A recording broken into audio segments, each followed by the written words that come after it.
কলকাতার আকাশটা সেদিন একটু অদ্ভুত ছিল। সূর্যের আলো আর হালকা মেঘ একসাথে খেলা করছিল। বইমেলা চলছে ময়দানে। শেষ সপ্তাহ, ভিড় একটু বেশি। অয়ন এসেছিল তার সদ্য প্রকাশিত কবিতার বইয়ের স্টলে।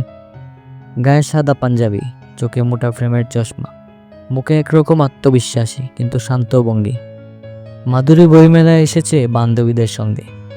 বাংলা সাহিত্যের নতুন লেখকদের বই ঘাঁটতে ঘাঁটতে হঠাৎ চোখে পড়ল একটি পরিচিত নাম, অয়ন বন্দ্যোপাধ্যায়। এই নামটা সে বহুদিন ধরেই চেনে। ফেসবুকে ওর কবিতা পড়ে কয়েকবার কমেন্টও করেছে। আজ সামনে থেকে দেখা। কিছুক্ষণ তাকিয়ে থেকে সাহস সঞ্চয় করে এগিয়ে এলো। আপনি অয়নদা না? আমি মাধুরী। আপনার কবিতা প্রায়ই পড়ি, খুব ভালো লাগে। অয়নের মুখে গা ছুঁয়ে যাওয়া হাসি ফুটে উঠল। ধন্যবাদ। তুমি মাধুরী? তোমার নামটা আমার চেনা লাগছে। তুমি না একবার শরতের চিঠি কবিতায় খুব সুন্দর একটা মন্তব্য করেছিলে? মাধুরীর মুখ লাল হয়ে গেল। ছোট ছোট কথা, কিন্তু ভেতরে কোথাও যেন একটা আলতো ঢেউ তুলে দিল। দুজনের মধ্যে সেদিন থেকেই শুরু হলো আলাপ। প্রথমে কবিতা, তারপর সিনেমা, বই, মিউজিক। এক এক করে খুলে গেল মনের দরজা। মেলায় দেখা হওয়া রুটিন হয়ে গেল। তার ফোন নম্বর আদান প্রদান, কথার যেন শেষ নেই। রাত 2টার সময় হোয়াটসঅ্যাপে তুমি ঘুমাসনি এখনো টাইপের মেসেজ আসতো। একদিন হঠাৎ অয়ন জিজ্ঞেস করলো, তুমি কিভাবে এত গভীর করে কবিতা পড়িস রে? মাধুরী বলল, হয়তো আমি শুধু পড়ি না, অনুভব করি।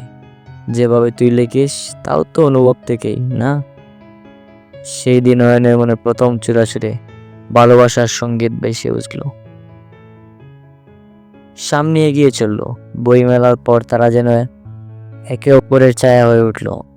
সকালে সুপ্রভাত, রাতে ঘুমিয়ে পড়ো, কথোপকথনের এক নীরব বাদন তৈরি হলো। কলেজ শেষে মাধুরী কখনো অয়নের অফিসে গিয়ে বসতো, কবিতার পাণ্ডুলিপি নিয়ে আলোচনা করত।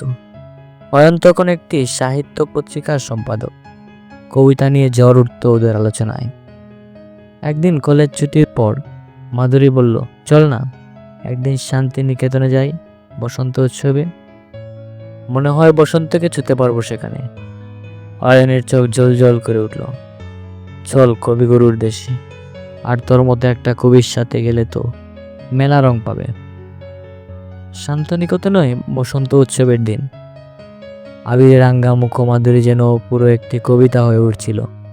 অয়ন তাকিয়েছিল অপলক, তারপর ফিস ফিস করে বলছিল, তুই আমার কবিতার সেই অনুচ্ছেদ, যা লিখিনি কিন্তু অনুভব করি। মাধুরী চুপ করেছিল, উত্তর দেয়নি, কিন্তু তার চোখ বলে দিয়েছিল সবকিছু।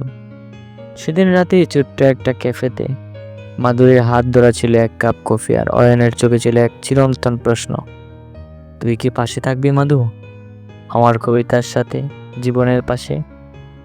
মাধুরী মাথা নিচু করে মৃদু এসে বলেছিল, আমি তো কবিতাকে ভালোবাসি অয়ন, তুই তো কবিতা। সে রাত ছিল নিঃশব্দ প্রতিজ্ঞার। শব্দের দরকার ছিল না। দুজনেই জানতো তারা ভালোবেসে ফেলেছে একে অপরকে।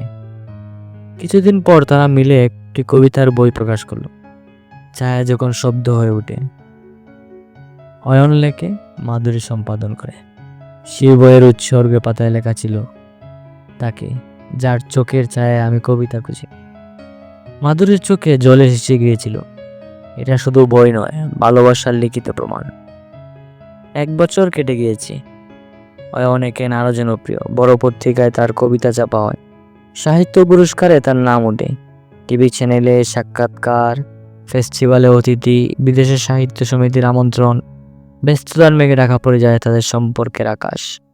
মাধুরী তখন বিশ্ববিদ্যালয়ের গবেষক, থিসিস, লেকচার, ছাত্রছাত্রী, জীবন নিজের মতো করে এগুচ্ছে। কিন্তু তার ভিতরে একটা ফাঁকা রয়ে যাচ্ছে। অয়নের ফোন কল কমে এসেছে, মেসেজের উত্তর আসে দেরিতে। একদিন মাধুরী জিজ্ঞেস করলো, তুই কি আমায় মিস করিস অয়ন? অয়ন এক মুহূর্ত চুপ করে থাকলো। অফকোর্স করি রে, কিন্তু তুই জানিস এখন সময় পাচ্ছি না। মাধুরী সেই রাতে একা একা অনেকক্ষণ ছাদে বসেছিল, আকাশের দিকে তাকিয়ে বুঝছিল, ভালোবাসা যদি এক পাক্ষিক হয়ে যায় তাহলে তা কবিতা থাকে না, হয়ে যায় একরাশ নিঃসঙ্গতা।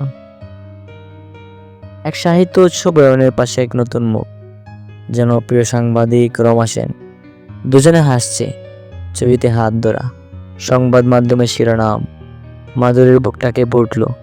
সে জানতো অয়নের জীবন অনেক এসেছে, অনেক যাবে, কিন্তু এরকমকার রমা যেন একটু বেশি কাছাকাছি। রাত ফোন করলো মাধুরী। অয়ন ফোন ধরলো। তুই কি খুশি? অয়ন চমকে গেল। মানে তো তোর জীবন নতুন কবিতা এসেছে, আমি পুরনো অক্ষর হয়ে গেছি, তাই না? অয়ন কিছু বলল না, শুধু বলল, তুই কি সত্যি চাইছিস আমি উত্তর দেই? মাধুরী দীর্ঘ নিঃশ্বাস ফেললো। না, শুধু চাই তুই মুক্ত থাক। আমি তোকে ভালোবাসি, কিন্তু ধরে রাখতে চাই না, ছেড়ে দিতে চাই, যাতে তুই নিজের মতো করে উড়ে যেতে পারিস। সেই রাতে দুজনেই কান্না করছিল, আলাদা আলাদা ছাদের নিচে।